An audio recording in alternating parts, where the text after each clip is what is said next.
All right, so this video will be about my custom V. Since I recently did my cover videos on YouTube here, some people have asked me about this guitar or made comments, so I thought I'd do a bit of a video spotlight on this guitar. So the backstory on this guitar was built for me by a gentleman out of Barron's, Alberta named Brian Passmore. So I refer to this as my Passmore custom V. So at that time, I had actually found him through Kijiji. On an ad on Kijiji, he was looking to build guitars for people. So at that time, I reached out to him and we communicated through Kijiji, and we kind of made a deal. So he would build me this guitar in exchange for some guitar lessons. I made some video lessons on some things he wanted to learn. He's a musician as well. He had a really cool jam space. Actually, I visited in Barron's, Alberta too. But we decided, we'd do this. At the same time, he'd build me something, it'd get him some exposure, as well as one of his custom-made guitars being played out on stage. Unfortunately, I've only been able to play it on stage once.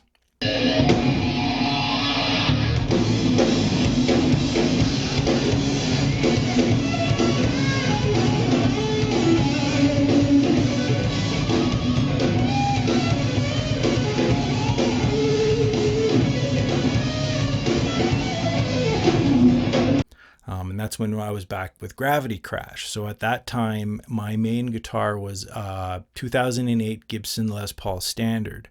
And that guitar, if a lot of people are aware of, 2008 was a bad year for Gibson, and that a lot of the necks would start to twist over time, and that happened with my Les Paul. So I was very disappointed with that guitar, but it was my main guitar with that band. So at that time I was looking for a secondary backup guitar, maybe something that would become my main.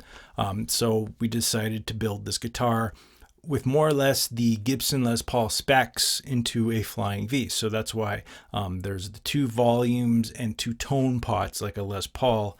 The only thing in the design I think I would have wanted to change where the pickup selector switch was, because it's a little out of reach when I would go reach down for it, but at the same time I barely ever play on the neck pickup anyway, so it stays on the bridge pickup most of the time anyway. So in the specs of the guitar, I wanted specific things, but at the same time, I bought all the parts, or most of the parts, off of eBay actually.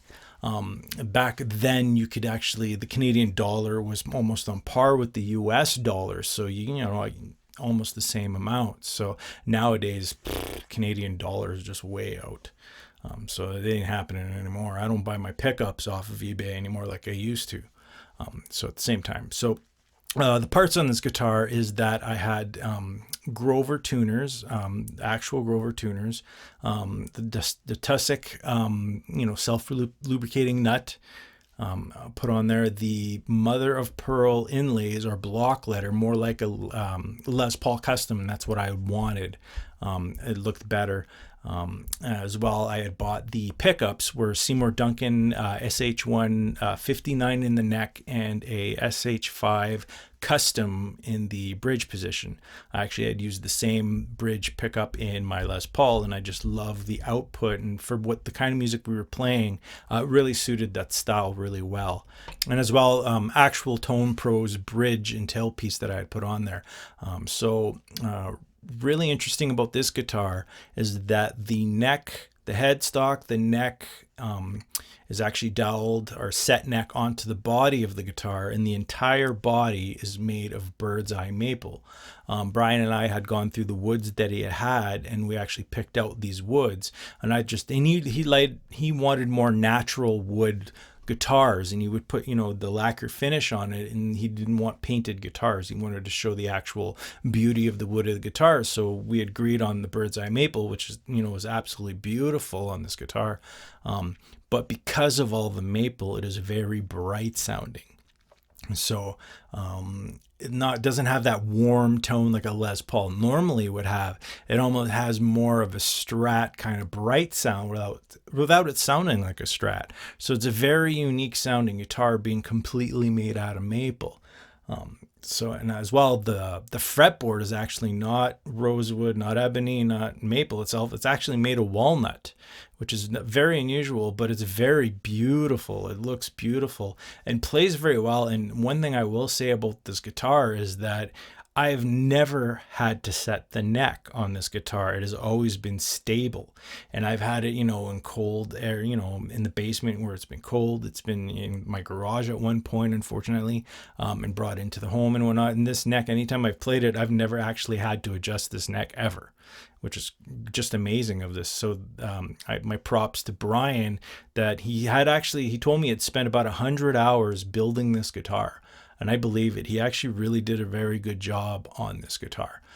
And also I wanted to show quickly his one little trademark on here is that he puts a bullet. If you want to see that, if you take a look at that, he puts a bullet in his guitars, and that's kind of like his little trademark. So in exchange for building the guitar, I gave him some guitar lessons via video. So some stuff on there. I don't know if he still has them or not. So, but that is I don't know if I'll ever play this live again. It's definitely one of a kind. I don't know if I'd really want to damage this. There's no damage on it as it is. So I definitely don't want to damage it. But the only thing, there's a little bit of a crack. I don't know. I guess I'll try to show that. On the 3rd fret there, it's kind of hard to see, but there's a very little fine crack on the block inlay there. But otherwise, it's almost perfect. I've had to rewire it once, but that's about it. So yeah, it's a pretty awesome guitar, one of a kind.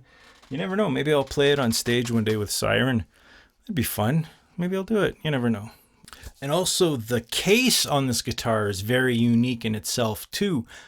Brian kind of surprised me with this when he completed the guitar and I went to pick it up, and he actually built this case for it, and it kind of matches the guitar in a way too, because it's all made of maple and walnut, and it's quite beautiful in itself too. It's a bit heavy with the guitar and the case and whatnot, but he actually did quite the job in building this case on it too. So anytime anyone's seen this case as well, they're always asking what's in that case, and then I always bring out the guitar and they see how beautiful this guitar is. So definitely something interesting in that the case is one of a kind to match the guitar that's one of a kind. So it's pretty cool.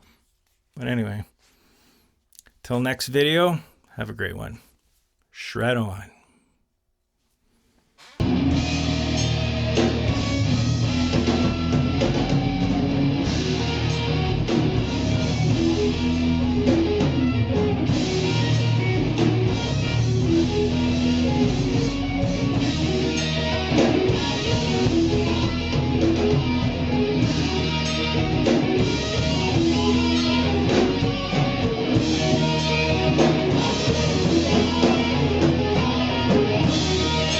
And before I forget, as I was editing this video, I realized I didn't mention, if you can, please subscribe to my YouTube channel.